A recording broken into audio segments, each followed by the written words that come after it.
Olá, boa tarde, bem-vindos a mais uma sessão da Storytelling Academy.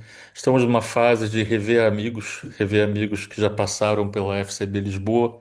Semana passada tivemos o Diego Torgo, hoje temos aqui o Vitor Afonso, que está a falar com esse cenário virtual, fingindo que está em Nova York, mas na verdade ele está mesmo em Nova York. Está em Manhattan, em que avenida, em que rua exatamente, Vitor? E ficar na 41 com terceira. Com a 31 com a terceira. Você está no escritório de que empresa exatamente? Tô no escritório da área 23. É mesmo aí, certo? É mesmo, eu vim para cá para ter um fundo bonito para poder fazer essa apresentação, Edson. Senão eu não teria vindo, tinha ficado em casa. Tá bom. Bom, bem-vindo, Vitor. Vamos conversar aqui um bocadinho. O Vitor tem uma primeira parte, que é uma apresentação que ele montou especialmente para essa conversa. Vamos assisti-la com muita atenção e carinho, e depois a gente abre para bater um papo aqui sobre o que vimos e sobre outras coisas. Pode ser, Vitor? Pode ser, Edson. Obrigado por me receber, obrigado a todo mundo. Que bom vocês entraram com a câmera aberta para poder matar a saudade, ver vocês.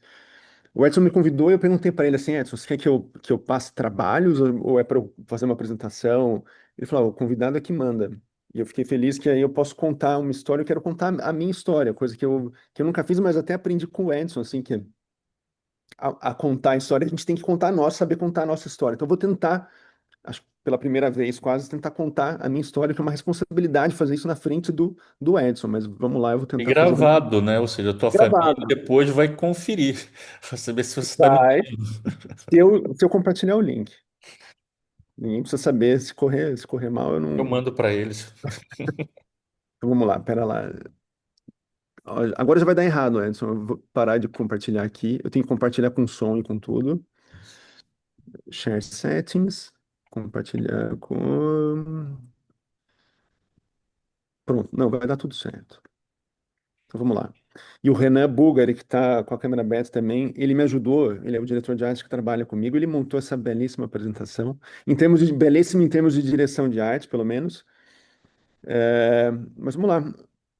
Então, essa é a Storytelling Academy agora na Edson Tech and Soul, que é um prazer para mim falar na agência do Edson e na agência do Flávio ao mesmo tempo. Então, como eu falei, o Edson ensinou um pouco, me ensinou a contar a história, e eu queria começar essa história pelo fim. E o fim da história é essa imagem, esse group call que aconteceu no WhatsApp. E eu atendi um dia essa chamada e tava o Diego, tava o Viton, tava o Tavares e tava eu tava no metro, eu tava a caminho do cinema, eu tava indo com a minha família assistir Inside Out 2, Divertidamente 2. E era a ligação que o Viton estava a contar pra gente que a gente tinha ganho o Grand Prix em Cannes. E eu sempre imaginei, assim, eu sempre fui apaixonado por Cannes, sempre imaginei que quando eu fosse, se um dia, por acaso, tudo desse certo e eu fosse ganhar um Grand Prix em Cannes, eu estaria em Cannes, subiria no palco, levantaria o troféu, mas eu estava aqui em Nova York, estava a caminho do cinema, o filme era bom, e a ligação foi maravilhosa. Mas, assim, é por aqui que eu começo a história, mas essa é a pergunta que eu me faço quando eu estou lá, ao ouvir aquela chamada do Viton.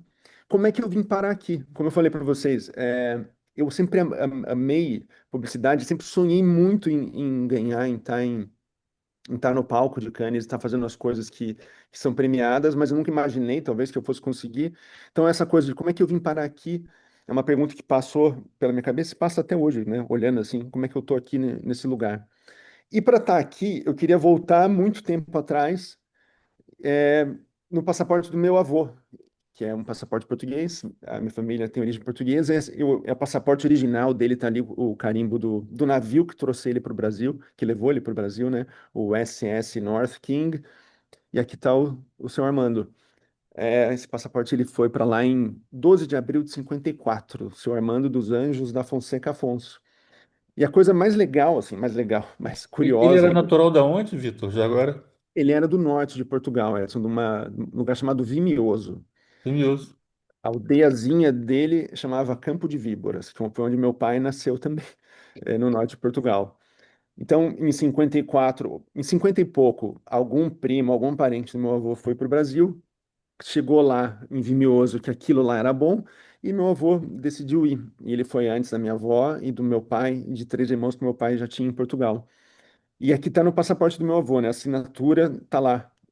Não sabe escrever. E eu acho isso muito corajoso, uma pessoa que nem sabe escrever e não se mudar de país e tentar uma vida nova, né?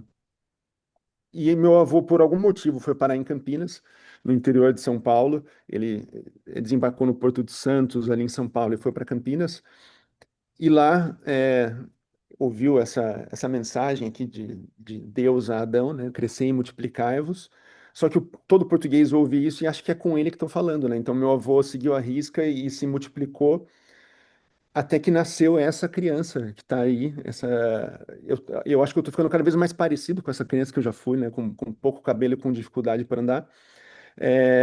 E eu nasci em 81, cresci nos anos 80 no Brasil. Para quem cresceu no Brasil nos anos 80 e você via televisão, e a gente via muita televisão já naquela época, não tinha outras telas, né? A gente acompanhava a propaganda com quase mais atenção do que a gente via a programação. E todos os comerciais que o Washington Oliveto, que está aqui, que já teve na Storytelling Academy, o saudoso o Washington Oliveto, colocava coisas geniais no break comercial. Então, assim, tanto que quando eu cresci, quando eu decidi o que eu queria fazer, e queria ser publicitário, em grande parte por causa do Washington, daquela geração de publicitário, era o curso mais concorrido nas faculdades. E eu queria muito ser aquilo, mas querer ser aquilo em Campinas é muito difícil, é como você querer ser astronauta na Bolívia. Pode dar certo, mas é muito difícil. Posso estar exagerando, mas São Paulo é logo ali do lado e a NASA é um pouco mais longe de La Paz, né? Mas eu fui parar numa agência em Campinas, graças ao Tadeu Bretas, que foi meu professor de redação na faculdade, me levou para uma agência menor antes, que era a agência que ele tinha fundado. E depois eu fui realmente contratado, com carteira assinada, como se fala no Brasil, para trabalhar nessa agência que tinha um grande cliente de retalho, que era um supermercado, que era o Paulistão. E todo dia eu recebia o mesmo briefing, que era fazer o headline do tabloide, né, do papel que vendia as ofertas do dia, e eu tentava já fazer 20, 30, 40, 50 headlines, e eles aprovavam sempre o mesmo, que era porque pagar mais caro se no Paulistão é mais barato. E isso era ad infinitum, assim, a gente escrevia todos os dias eles aprovavam a mesma coisa. Mas eu queria mais que aquilo. Então, nessa agência, a gente recebia lá esse jornal, que era o Meio Mensagem, que é o equivalente brasileiro ao briefing, ao meio de publicidade, e tinha esse senhor, o Rui Lindenberg, que ele escrevia, sempre foi dono de um texto muito, muito bom, escrevia, era um diretor de criação muito famoso, redator, que trabalhou com Washington também na W, escrevia maravilhosamente bem, e ele escrevia artigos. E eu comentava os artigos, porque no pé do artigo tinha o e-mail do Rui. E eu sempre mandava, Rui, muito bom o texto essa semana, como se eu estivesse conversando com ele, ele me respondia. Até que um dia eu pedi assim, Rui, posso enviar meu portfólio para você? Eu sou um redator aqui do interior de São Paulo. E ele falou, claro. E enviar o portfólio era enviar o portfólio de fato, era imprimir, montar e mandar. Passou uma semana, 2 semanas, ele não respondia, e eu mandei, Rui, você recebeu meu portfólio? O que você achou do que você viu? E essa foi a resposta dele. Eu não vou dourar a pílula, o seu trabalho é uma merda. E era de fato. Mas claro que foi muito ruim ouvir aquilo, e eu me senti um pouco como o seu Armando, né? Não sabe escrever. E eu não sabia mais escrever, mas eu acho que como meu avô, eu não desisti ali e enchi tanto o saco do Rui que ele me deu um estágio. Falou, olha, tudo bem, o seu trabalho é uma merda, mas você pode vir ser estagiário aqui. É um estágio não remunerado, vai durar um mês. Dali a um mês você vai embora, combinado? Combinado. E lá fui eu para São Paulo, eu pedi demissão do meu emprego de carteira assinada, peguei um ônibus e fui para São Paulo, ser estagiário na Le Brunner. E aquilo lá, acho que abriu assim eh, todos os caminhos para mim, né? Porque eu estava numa agência onde tinha gente muito boa do meu lado, assim, pela primeira vez tinha gente que eu admirava e que tinha muito para me ensinar, e ao mesmo tempo era gente muito generosa, que dividia as coisas comigo. Então, tinha lá a Rita Corradi, o Samir Mesquita, o João Caetano Brasil, e eles passavam os briefings que eles estavam fazendo para mim. Então, eles estavam fazendo um outdoor de Fiat, eu estava fazendo ao mesmo tempo. E eu via a quantidade de coisa que eles produziam, eu queria produzir tanto ou até mais que eles, que eu imaginava. Eles são mais talentosos que eu, então tem que trabalhar mais do que eles. E eu fui conseguindo montar meu portfólio, sabendo que eu tinha aquele prazo de um mês. O prazo de um mês se estendeu para 2 meses, depois, no final de 2 meses, virou 3 meses, E aí acabou. Acabou de fato, no final de 3 meses eu tinha um portfólio. Mas naquela altura eu tinha uma namorada também, que morava em Curitiba, no sul do Brasil. Então eu ia para Curitiba, eu pagava uma passagem, a Débora pagava outra. Eu costumo brincar que eu pagava de ida, ela pagava de volta para me mandar embora para São Paulo. E lá fui eu para Curitiba num feriado. Em Curitiba é fora do eixo assim de publicidade do Brasil. O Brasil durante muitos anos foi São Paulo e um pouco no Rio de Janeiro. Em Curitiba não tinha muita coisa, mas tinha uma agência. Então eu estava passeando por Curitiba, eu vi um banner, assim, dizia Master, a única agência do Brasil com um Grand Prix no Festival de Nova York. E eu fui pesquisar que agência que era aquela, era a Master, como eu dizia no título do banner. E eu descobri quem era o diretor criativo da Master. E era esse senhor, o Flávio Whiteman. Eu mandei um e-mail por Flávio, falando: Olha, Flávio, eu estou em Curitiba, estou com a minha namorada, vi esse banner, queria muito te mostrar meu trabalho. E ele respondeu no feriado, ele estava trabalhando na agência e me recebeu logo ali. Ele disse que o e-mail dizia que eu era o Romeu apaixonado e que estava em Curitiba, mas eu acho que ele está inventando. Mas o fato é que ele me recebeu na agência. E pela primeira vez eu pude mostrar aquele portfólio que eu fiz em 3 meses e ver alguém reagindo e gostar daquilo. E ele virava as páginas e falava: Putz, isso aqui é muito bom, isso aqui, putz, esse título é muito legal. E era basicamente títulos, headlines, 15 headlines. E ele gostou muito do que ele viu. E ele falou: Olha, a gente vai participar de um new business, de uma concorrência, uma licitação. E eu queria que você viesse participar com a gente. E lá fui eu para Curitiba. Mas antes de chegar no Young Lions, eu fiquei em Curitiba durante alguns anos trabalhando com o Flávio. Lá eu pude aprender muito, assim, aprender na prática, porque na Léo, apesar de ter aprendido muito, ainda era uma coisa meio, como a gente fala no Brasil, café com leite, que eu não era, ninguém cobrava muito de mim, eu era só estagiário. Na Master eu já era um copy. Eu era um copy júnior, mas era um copy que tinha as minhas obrigações, tinha que fazer coisas. E comecei a fazer muita coisa, comecei a ganhar até alguns prêmios e fazer coisas que eu achava legais. É, e eu achei que estava no caminho certo. O Flávio, depois de um tempo, ele era tão bom que ele saiu da agência, foi para uma das melhores agências do Brasil na época, que era a África.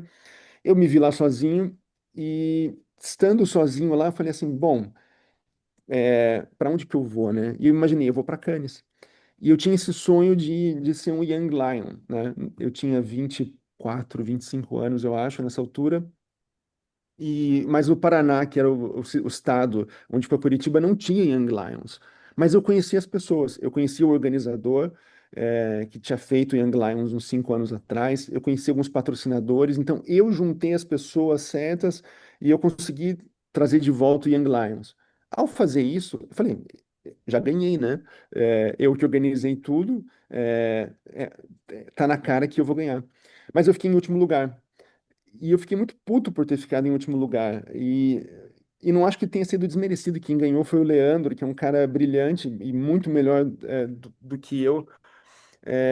Mas claro que na época eu fiquei frustrado e decidi também me mudar. De novo, volta a sensação do seu Armando, né? De não sabe escrever. Então fui, de novo, querer reaprender a escrever. E eu fui trabalhar com o Flávio novamente, só que dessa vez em São Paulo. Eu fui para a África e passei lá um ano e pouco trabalhando na África. Ganhei meu primeiro shortlist em Cannes. Eu falo ganhei porque eu acho que shortlist em Cannes ainda é ganhar. É muito difícil ter um shortlist em Cannes, ainda mais naquela época, eu achava super difícil. Fui shortlist em Cannes, voltei para Curitiba depois e falei: vou tentar novamente. E aí ganhei o Young Lions em 2008. Logo depois do Young Lions, o diretor de criação que estava na agência naquela altura saiu, a vaga estava aberta e eu acabei sendo promovido a ser diretor de criação. Eu devia ter já uns 27, 28 anos, era novo, mas assumi a direção de criação do que era a maior agência do estado, uma das 20 maiores agências do Brasil na altura. E eu tinha uma equipe brilhante, assim, na época já era brilhante. Tá aqui o Fio Daijol, o Tavares, o Felipão, o Arturo, o Guilherme Branco e o Gabriel Mesquita. Hoje em dia, a gente está falando de gente que é CCO, que é ACD, gente muito talentosa, e aquelas pessoas eram da minha equipe. Alguns eu contratei, outros já estavam lá, mas eu tinha muita sorte de ter já essa equipe na minha mão.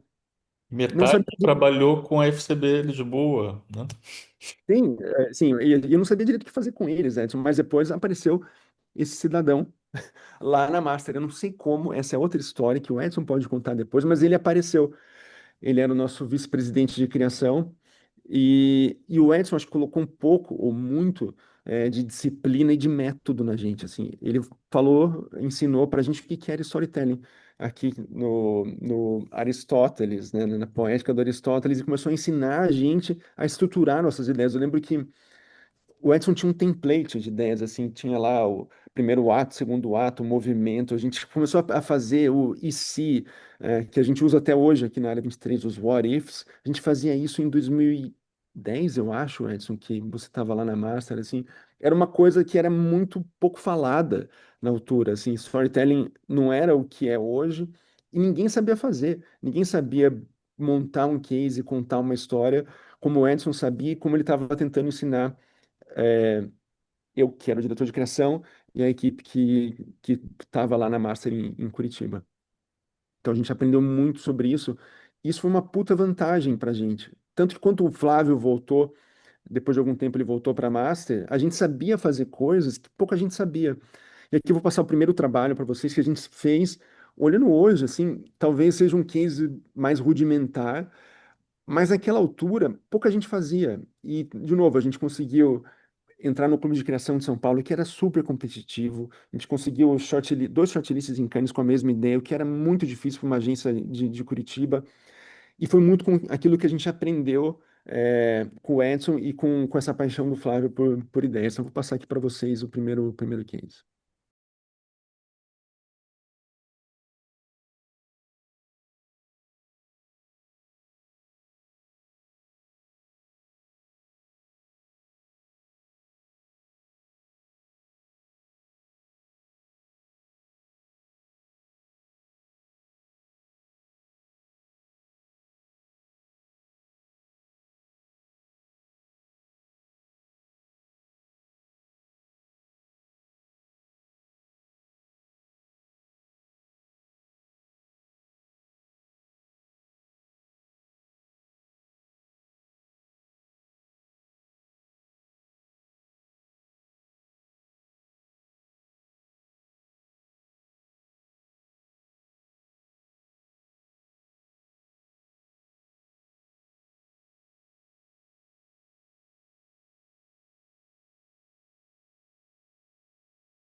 Case que, se a gente olha hoje, é super rudimentar, não tem animação nenhuma, tem história, daria para ser melhor contada. A gente roubava música, a gente não pagou nada Eu ia para usar falar essa isso, é música. do tempo que podia roubar música para colocar em case.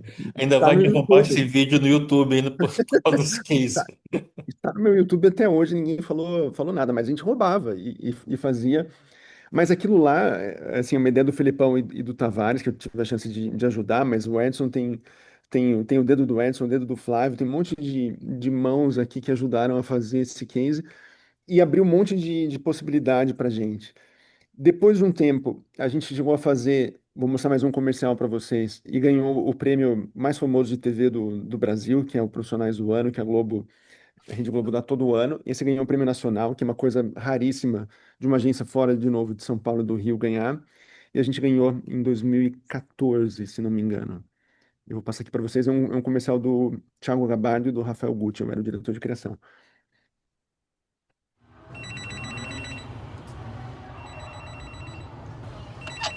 Alô? Por favor, me ajuda. O que tá acontecendo? Eles tomaram conta da minha casa, tô com medo. Mas eles quem? Liga pro Tentei 190 ligar pra e polícia, pede... bombeiro, mas tá tudo ocupado. Mas você tem que me dizer onde que você tá pra mim poder te ajudar, pô. Meu Deus, eles passaram pela porta. O que eu Ai, meu Deus, o que eu posso Estão aqui fazer? dentro. São três, Passa o quatro, endereço. cinco. Tem que chamar a polícia. Mas do calma, céu, mano, calma, vem o que pra que tá... Calma. Gente do céu, que nojo que eu tenho de Ah, rato. vai se catar. Mas é filha da mãe mesmo. Sacanagem mesmo, né?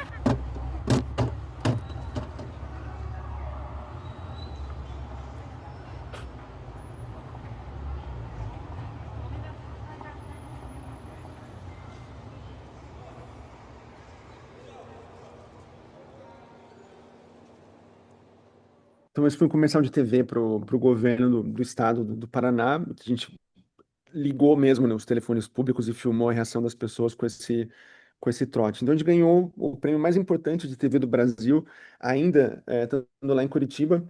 Então, assim, eu tava indo bem na minha cabeça, aquilo lá era um pouco de sucesso. Eu não tinha chegado lá ainda, eu nunca tinha subido no palco em Cannes, mas as coisas estavam acontecendo, assim, tava tudo encaminhado, digamos assim. Mas eu tinha uma vontade, e até motivada pelo próprio Felipão e pelo Tavares, que tinham ido para Portugal e voltado para o Brasil, mas eles tinham ido, eu fiquei com aquilo lá, com aquela pulga atrás da orelha, assim, com aquela coisa de querer sair, de sair para o mundo também.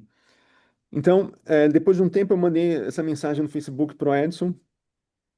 Eu devia ter perguntado para ele se eu podia mostrar, mas eu mandei uma DM pro Edson. Falei, olha, Eu mandei algum nudes, não, né? vou Então, mostrar a pelo, resposta. Não era o nude, era uma resposta bonitinha.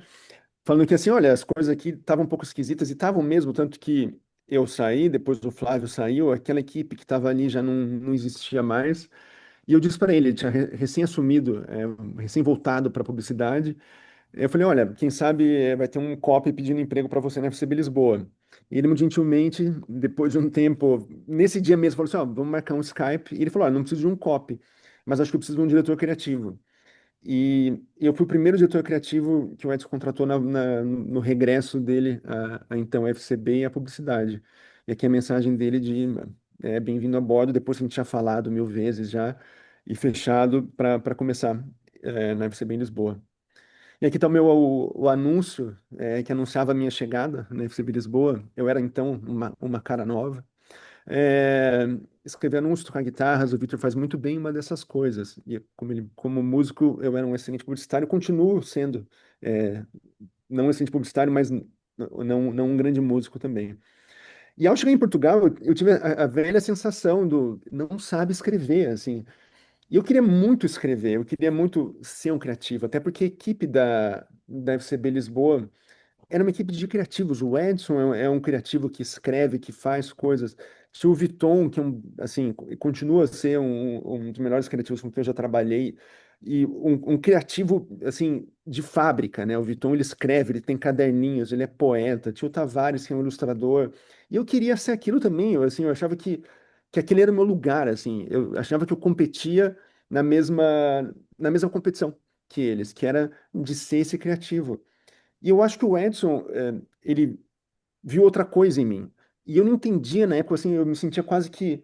Por que que eu não tenho as mesmas oportunidades, sabe? E eu acho que o Edson serve aqui como um pedido de desculpa também, de, dessa atitude de eu quero que. Não, talvez eu não fosse tão bom naquilo que eles faziam, mas eu era bom em outras coisas.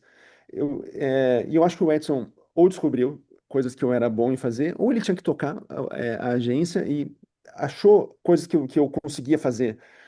Então, assim, eu fazia coisas, eu passei muito cedo na FCB Lisboa aí nos clientes. Então, eu ia com o Andrea na Cofina. Eu entrava no Honda Jazz azul da Sônia e a gente ia até a Baiersdorf, em Quilos de Baixo.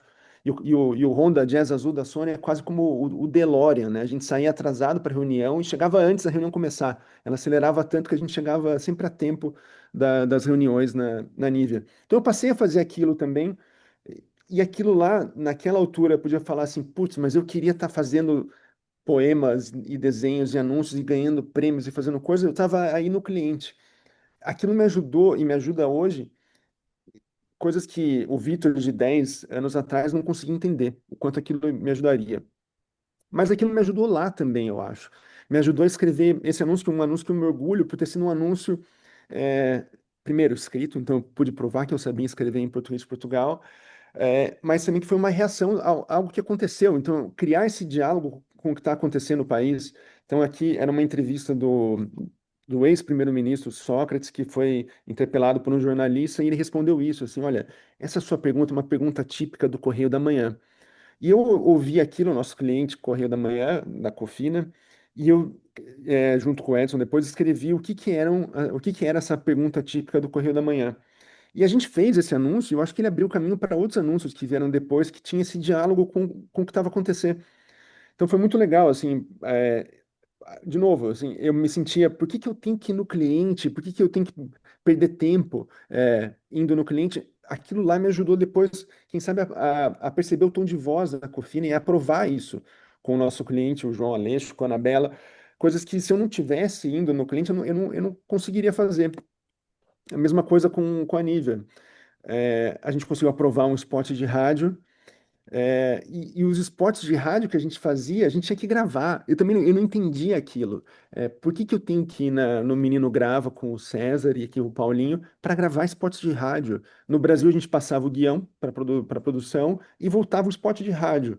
Em Portugal, como vocês bem sabem, a gente tem que pegar o nosso carro e ir até a produtora. E eu achava aquilo assim, por que que eu tenho que fazer isso?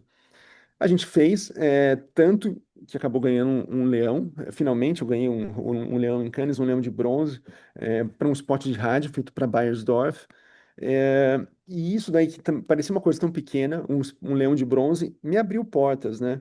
E me abriu a porta, por exemplo, para poder vir para Nova York, trabalhar com o Tim Rock e com a Abby, que era para ser a minha chefe. E eu entrevistei com eles, se não me engano, em novembro de 2019 e recebi a proposta ali por meados de 2020, março de 2020. E eu aceitei e falei para o Edson que tinha aceitado.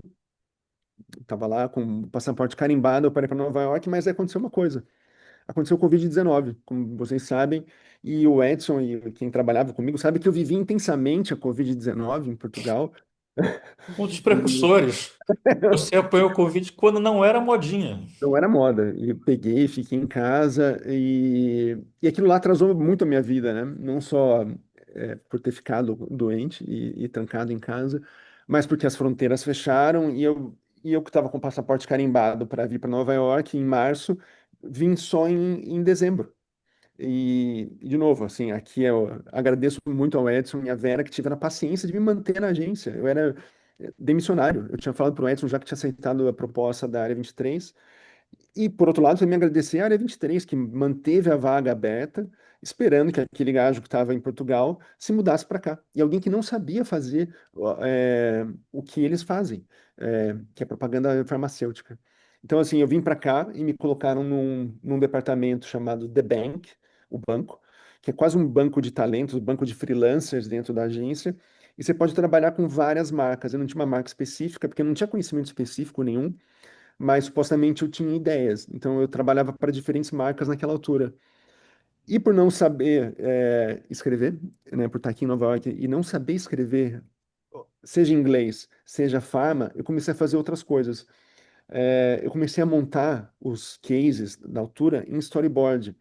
E aquilo lá me ajudou e me ajuda até hoje. Quem trabalha comigo hoje sabe que eu escrevo um guião para mim e depois já vou para um storyboard, porque é mais fácil para o diretor de arte, o Renan, que está aqui, na, no, na- no qual sabe que eu começo fazendo o storyboard com os quadros todos horríveis lá, mas aquilo me ajuda a estruturar os atos, encurtar. Eu sei quantas páginas, se eu olho a página, eu sei quanto tempo que vai levar. Então eu comecei a fazer de outro jeito, justamente por não saber escrever, eu comecei a procurar outras maneiras de fazer. E o Tavares, que estava aqui, me colocou num trabalho. Falou: olha, tem um cara que sabe fazer case. E esse foi o primeiro case que eu fiz na agência. Vou mostrar para vocês a seguir.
it makes me so angry, you know, that it happens over and over again. Validate the kids' feelings. That's what it is. Like, make sure that they know that how they feel is valid. Be aware that this is such a big issue. It just gives me a little bit of a sense of vigilance to make sure that I'm a little bit more involved in what's happening every day.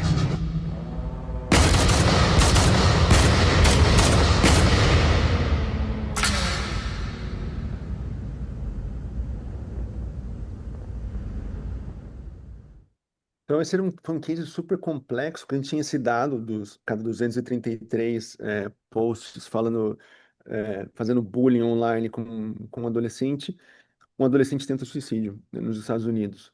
Então, a gente criou essa parede virtual que juntava os 233 comentários e esse tiro era disparado no pôster. E isso foi filmado e depois isso era passado em reuniões com pais. E ou os alunos, ou essas pessoas que eram os sobreviventes falavam com os pais, ou o dono, o presidente dessa Stand for the Silent, dessa ONG, cujo filho tinha se suicidado por sofrer cyberbullying, entrava. E era uma experiência, assim, horrorosa de ouvir ele contando essa experiência e passar isso e ver a reação dos pais. Então foi super pesado, mas foi o meu primeiro case, minha primeira bem-sucedida assim, incursão nesse mundo aqui na área 23. É um case que acho que teve dois finalistas em Cannes, mas ganhou um Yellow Pencil no D&AD, que é considerado o prêmio mais difícil do mundo. E assim, mais importante do que os prêmios em si, acho que me abriu muita porta dentro da agência. Eu passei a trabalhar super perto com o Tim, nessa altura já. E desde 2021, comecinho de 2021, quando a gente fez isso, ele passou a confiar em mim para fazer essas coisas, para escrever esse tipo de coisa. E outras pessoas também começaram a me ver assim dentro da agência.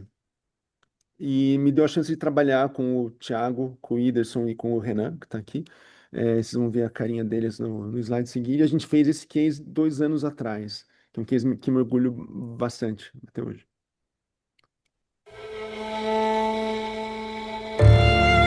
According to the FBI, hate crimes against our transgender community have skyrocketed over the past 2 years.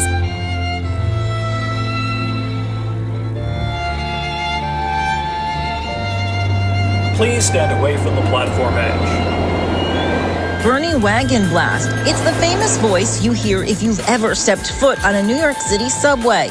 Well, the person behind the voice has embarked on a new journey as a transgender woman.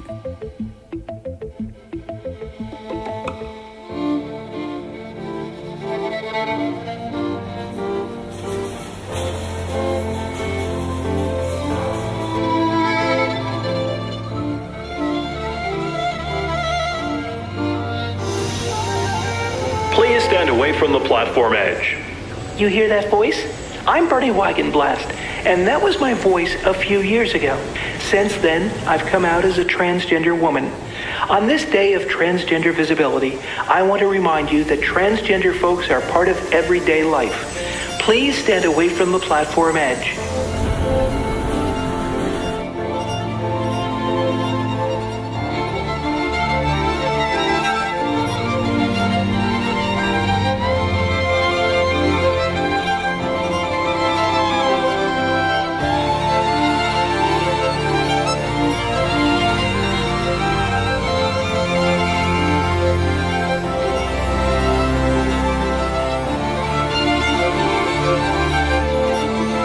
I hope that through the work that we're doing with this campaign, we will be able to raise visibility and increase respect for all different types of people. At a time when every trans story in the news was about the anti-woke movement, this was a positive story that showed the public that transgender folks are a part of everyday life. Please stand away from the platform edge. And it felt wonderful to hear that. Visibility is not just something that you can see, but something that you can hear. Esse projeto também ganhou tudo e mais um pouco. Ou seja, ganhou 2 Leões de Ouro, ganhou Yellow Pencil, ganhou, acho que todos os festivais por onde ele passou, ele foi super bem. Mas mais importante, de novo, do que os festivais, assim, é o que abriu de porta dentro da agência. Por exemplo, com esses caras que eu tinha falado, até que o Renan, tá, o Thiago e o Whindersson, que passou a formar esse grupo, porque a gente trabalhou tanto nesse projeto do In Transit, assim, a gente trabalhava até 2 da manhã. A gente chegou numa fase que a gente se ligava às 2 da manhã sem nem avisar um para o outro. É, foi um período muito intenso e a gente conseguiu fazer e fazer bem, eu acho, aquele projeto. Tanto que eles depois cresceram, o Thiago e o Whindersson, e foram ser ECDs em outra agência e quiseram que eu fosse junto. O Tim, obviamente, não gostou daquilo e quis que eu ficasse na agência. Mas por ficar na agência, eu tinha que finalmente sair do departamento onde eu estava, que era o departamento sem as contas específicas, que era o The Bank, e ele tinha que me colocar para atender de fato um cliente onde teria dinheiro, onde eu poderia ser promovido, onde eu poderia receber o salário equivalente ao que eu ia receber na outra agência. E aí eu fui colocado para fazer Johnson Johnson aqui dentro, para fazer um remédio específico para psoríase. E aí você pensa, o que que é psoríase? Mas quantas pessoas têm psoríase? E eu não sabia nada, mas é um mercado bilionário. É, como tudo aqui, né? Assim, um remédio que você nem imagina que existe a doença, existe um mercado bilionário por trás. E eu aceitei ficar na agência, aceitei sair daquele departamento onde eu estava e voltar para o cliente. E aí que eu falo que eu acho que tudo meio que se juntou. Aquilo que talvez o Edson tenha visto que eu conseguia fazer, eu pude fazer aqui também. Eu pude ir no cliente, eu pude ter essa coisa que aqui nos Estados Unidos eles são muito. Eles separam, assim, existem os criativos que são client-facing. E eu passei a ser um pouco dos dois. Eu tinha esse histórico de fazer coisas, mas eu também tive que ser client-facing. E eu tinha uma apresentação aqui na agência, a gente tinha vindo para cá, eu e a minha dupla em Triunfy, que é a Katie Cooney, a gente estava apresentando os guiões, a gente tinha 6 guiões para apresentar e a nossa meta era vender dois. E tinha lá uma mesa com 15 clientes, a gente apresentando com aquele mise-en-scène que os americanos fazem para vender as coisas, tinha capacete, chapéu, eh, era realmente um teatro. E o Tim Hawkey estava a ver essa apresentação. E eu apresentando em inglês guiões que eu tinha escrito até como banker, e depois esse guião foi aprovado quando eu era diretor de criação. Quando eu ainda não era diretor de criação, tinha sido aprovado antes, e eu, como diretor de criação, estava vendendo aquilo pro cliente. E os clientes compraram os 6 guiões. E foi um sucesso essa apresentação. Tanto que no final da apresentação o Tim veio falar comigo assim, ele falou: você sabe fazer isso também? Porque ele achava que eu sabia escrever case só, mas estava eu ali a vender as coisas para os clientes. E eu vou passar para vocês aqui um dos comerciais desses 6 que a gente vendeu e que passa na TV. Se você ligar a TV aqui, você é daquele tipo de comercial que você não consegue escapar. Não é a coisa mais brilhante do mundo. Vocês não vão olhar e falar assim, putz, esse é igual os cases. Mas é muito acima do que a categoria faz e mudou a história de Turnfire. Depois eu vou contar um pouquinho para vocês. Mas vou passar aqui um dos comerciais da nossa campanha. With less burning, itching, and pain from moderate to severe plaque psoriasis, imagine being a million miles away.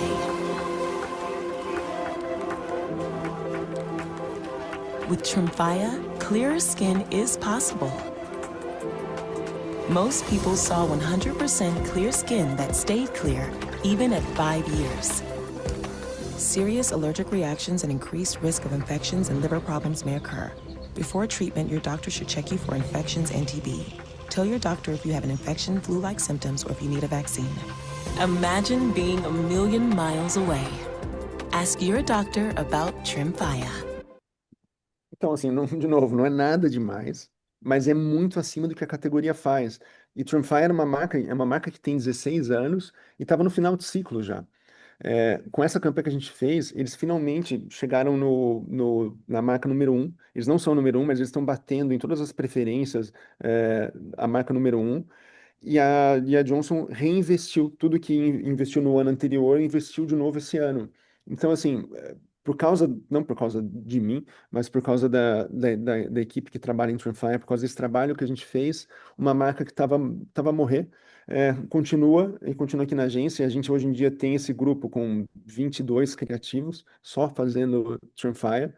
fazendo todos os dias aquilo e fazendo coisas que eu não sei fazer. E, de novo, todo dia eu tenho essa sensação aqui, porque eu não sei o que é psoríase, eu não sei como funciona o remédio, e as pessoas que trabalham nessa marca sabem, mas eu acho que eu sei fazer coisas que talvez eles não saibam fazer, talvez a minha dupla em Triunfar não saiba fazer, mas eu gosto ainda de me desafiar, de tentar escrever. E aqui eu vou mostrar o último case, que eu já estou falando demais há muito tempo, que é o case que me levou àquela chamada do começo, o group call do Grand Prix em Cannes, que você já deve ter visto, que o Viton já deve ter mostrado, que talvez o Edson até já tenha mostrado para vocês, que é o Magnetic Stories, que foi filmado aí em Portugal pela Bro, pelo Mário. E foi muito legal, porque é uma ideia do Viton, e ele me chamou para fazer assim, eu preciso da sua ajuda. A gente vai fazer tudo em AI, as histórias. No final não tinha AI nenhuma, a gente teve que escrever as histórias. Então o Viton viajou para Portugal para filmar o case, ele tinha uma história escrita aqui, a história dele, eu escrevi a minha história, eu traduzi as histórias que foram escritas de Portugal, enviadas para a gente, eu traduzi tudo, e traduzi com rima, eu produzi as histórias todas, enquanto o Vitor estava aqui tocando o case, e daí a gente juntou tudo e virou esse case que eu vou mostrar no final, aqui para vocês.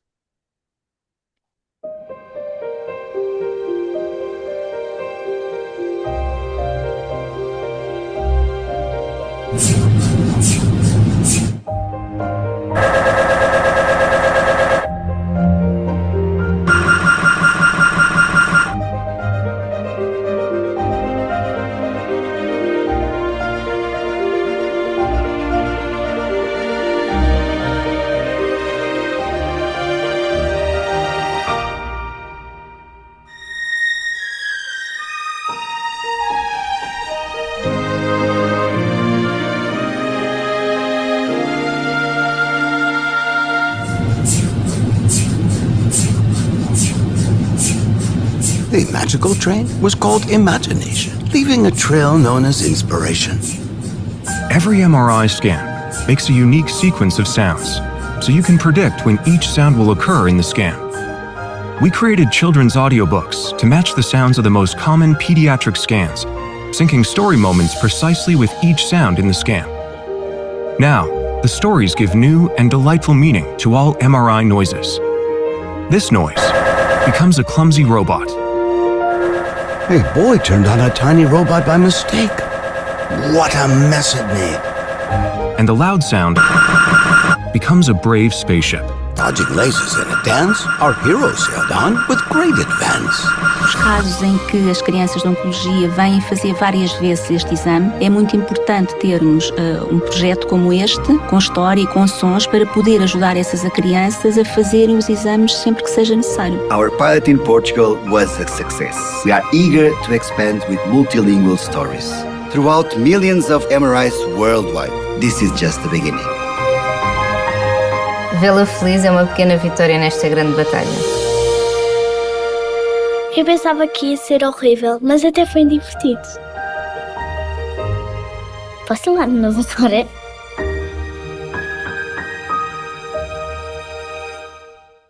Então foi assim que a gente chegou aqui, nessa ligação.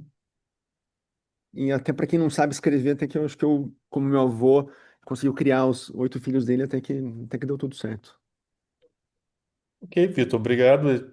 Tira essa apresentação para ficar com. Ok, excelente apresentação. Embora você não tenha respondido, eu achei que no final teria resposta. A pergunta mais importante, a questão mais importante que você apresentou. Por que pagar mais caro se no Paulistão é sempre mais barato? As pessoas estão se perguntando até hoje, Edson. Eu não... Ok, Todos os dias.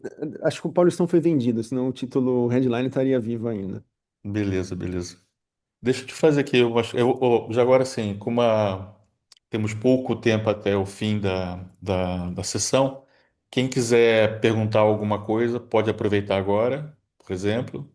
Senão eu começo a fazer perguntas, mas se alguém quiser perguntar alguma coisa, como você sabe, eles são muito tímidos, né? Então, deixa eu perguntar então. Vou fazer uma pergunta, começar até porque eu fiz essa pergunta semana passada para o Diego, mas o tema me interessa realmente, que é trabalhar com área médica, ou seja, com farma, com wellness, ou seja, trabalhar com remédios, com tratamentos, com bugigangas que levam a solucionar a saúde das pessoas, é a publicidade no sentido mais, talvez, de serviço público possível, né? Porque a gente não está vendendo nem detergente, nem está vendendo alguma coisa mais do desejo do que da necessidade. Isso mudou um bocadinho a sua maneira de pensar publicidade? Mudou muito antes. Mudou até antes de eu vir para cá. Eu acho assim que antes da pandemia, a gente via, pelo menos eu via, a Big Pharma como um inimigo, né? São as pessoas que colocaram os opioides na rua, que cobram caro das pessoas para vender remédio. Então, assim, eles eram o vilão. Na pandemia, eu acho que mudou um pouco o papel do Big Pharma, assim, eles reabriram o mundo, né? Eles vacinaram o mundo inteiro, e deram a chance das pessoas voltarem à vida normal. Então, assim, eu já vinha com uma outra visão do que era o Big Pharma. Mas, assim, trabalhando no dia a dia, e eu acho que essa é a parte interessante que eu aprendi também a olhar isso, a gente tem que, eu sempre falo para o Renan e seja com quem eu trabalhar, assim, que a gente tem que acreditar, né? Que aquele produto que a gente está a vender, que aquilo lá realmente vai fazer a diferença na vida das pessoas. Então, assim, cada briefing que a gente tem já vem com um propósito, né? A gente não precisa inventar. Às vezes a gente vê as marcas, assim, comerciais, uma marca de laticínios, uma marca de refrigerante, a procurar um propósito. A gente já tem o propósito. Nosso propósito é que ajudar uma pessoa que está a viver com a pele toda cheia de placas a viver uma vida diferente. Uma criança que está a enfrentar um tratamento de cancro a viver aquilo de uma maneira mais, eh, menos dolorosa possível. Então, assim, eu tento olhar com esse olhar de realmente estamos a fazer diferença na vida de alguém. E como é que você acha que vai ser sua adaptação quando o dia que você aterrar outra vez no outro lado do Rubicão, na publicidade comercial? Você acha que vai ser fácil? Eu não sei, Edson, assim, eu acho que fácil nunca é, né? Eu acho que para mim todo trabalho é difícil, assim, se eu pegar um briefing hoje para entregar amanhã vai ser difícil, mas eu acho que é me divertir, pelo menos, ia criar com menos amarras, é, e ia ter essa vantagem, né? De criar mais solto um pouco, que é muito restrito mesmo, que a gente pode dizer. Fiz. Como é que é o seu sistema de trabalho aí no dia a dia? Você acabou de comentar, por exemplo, que naquele produto do Papo Cerise tinha uma equipe de 20 pessoas, né?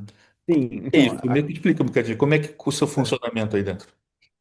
a área 23, ela é uma grande agência, mas ela tem pequenas subagências, né? Pequenos grupos. Então, a gente trabalha nesse grupo que é um grupo enorme, por Trendfire ser uma marca muito grande, eles investem aí 20 e poucos milhões de dólares, então a gente tem um grupo que é só Trendfire.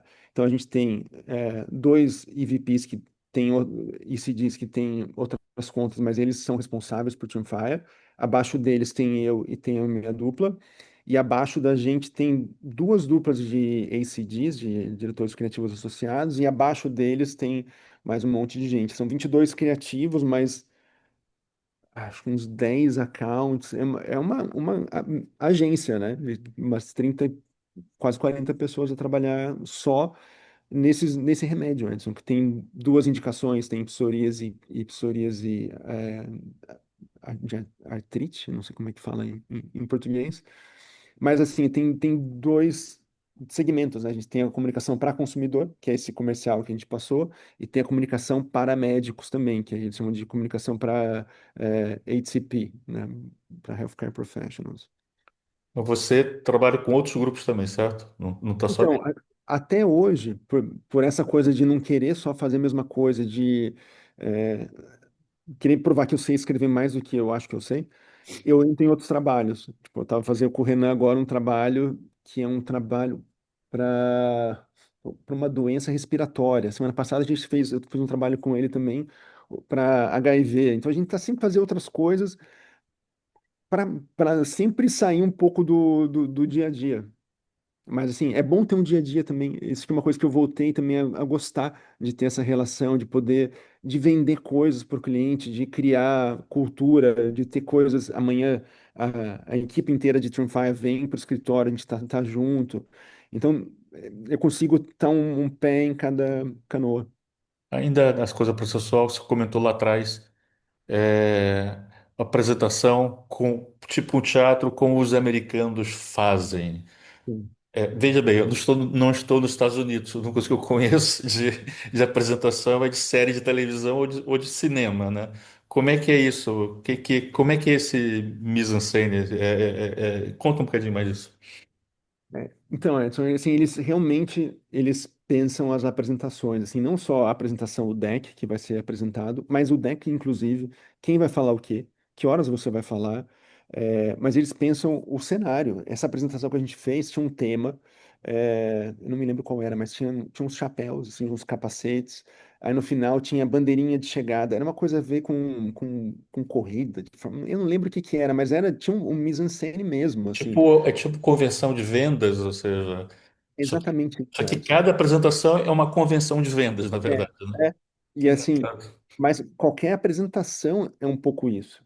Assim, a gente faz, às vezes vem o cliente na agência e aí a, a diretora de accounting, ela te coloca do lado do cliente. Tipo, o teu lugar está reservado, não é assim, pô, acordei mal disposto, vou sentar lá atrás, não quero conversar com ninguém. Não, você tem que sentar do lado da pessoa e você vai ter que fazer alguma intervenção e vai ter que ser inteligente. E no final, se você não falar nada, alguém fala assim: você não falou nada hoje. Já se você falar alguma coisa assim, foi muito bom aquele ponto que você falou, ele gostou. Então, assim, aquilo lá é muito produzido para causar uma impressão. E eles são muito bons nisso, né? Em criar esse ambiente de vendas. Você acha que funcionaria num país mais latino, como Portugal ou como Brasil? Eu acho que não. Acho que não. Mas você me diz, Edson, você acha que funcionaria? Tenho alguma dúvida, talvez pelo mesmo motivo que você falou, talvez acho que não, porque a gente tem uma certa tendência a não gostar da coisa muito artificial, né? Meio que gostamos das coisas mais sentidas, como se fosse quase que de improviso, mesmo que não sendo, né? E, enfim, mas também, veja bem, eu nunca tentei, né? Nunca testei desse jeito, né? Exige todo um espaço até de investimento para que tudo isso funcione, né? Que em geral não temos cá, pelo menos. Não só de investimento, assim, mas acho que de formação, Edson. Eu vejo assim, é, agora que meus filhos vão na escola, que eles aprendem desde muito cedo. A minha filha, ela na escola com 6 anos, 7 anos, ela levava fazer o show and tell, coisa que a gente aprendeu a fazer na FCB em Lisboa. A gente tinha o nosso show and tell. Eles fazem crianças aqui, então eles já vem instalado. Sabe? A gente tem que aprender e desenvolver isso, mas eles sabem fazer. Então, quando eles fazem, não, não é tão aparente. Assim, hoje em dia eu já consigo ver um pouco a Matrix, assim. A pessoa falou porque ela quer parecer inteligente nesse momento. Eu consigo entender. Mas todo mundo tá jogando o mesmo jogo, então passa. Acho que talvez no Brasil, em Portugal, não sei se passasse. Beleza. Bom, estamos aqui literalmente ao ponteiro para fazer 1 hora de sessão. Antes de fechar, queria saber, mais uma vez, alguém tem alguma pergunta a fazer? Edson, só queria agradecer. Eu sei que minha tia Tina tá aqui me vendo. Falei que só ia mandar para a família se desse certo, mas ela estava aqui para ver. Obrigado por Que ter bom vindo. que deu certo. Que bom que deu certo tudo, né? Desde a viagem do seu avô até essa conversa aqui. E já que você não sabe responder a questão do Paulistão, eu acho que você sabe escrever. Acho que sempre soube. Então você pode ficar sem essa preocupação, tá bom, Vitor? Olha, foi muito bom. A gente sabe que a gente tem convidados que reincidem, né? Então a gente pode arranjar uma desculpa boa para você voltar aqui nos próximos anos. Vai acrescentando aí a pasta que eu vou cobrar. E é isso, muito obrigado. E quando você vier a Lisboa, já sabe que tem direito a um almoço grátis, Legal. bancado agora pela Exxon Tech Sou, tá bom? Beleza. Obrigado, Edson. Obrigado, pessoal. Para você, palminhas, palminhas virtuais. Valeu. Muito obrigado e bom resto de dia de trabalho para você. Tchau, tchau. Boa noite. Tchau.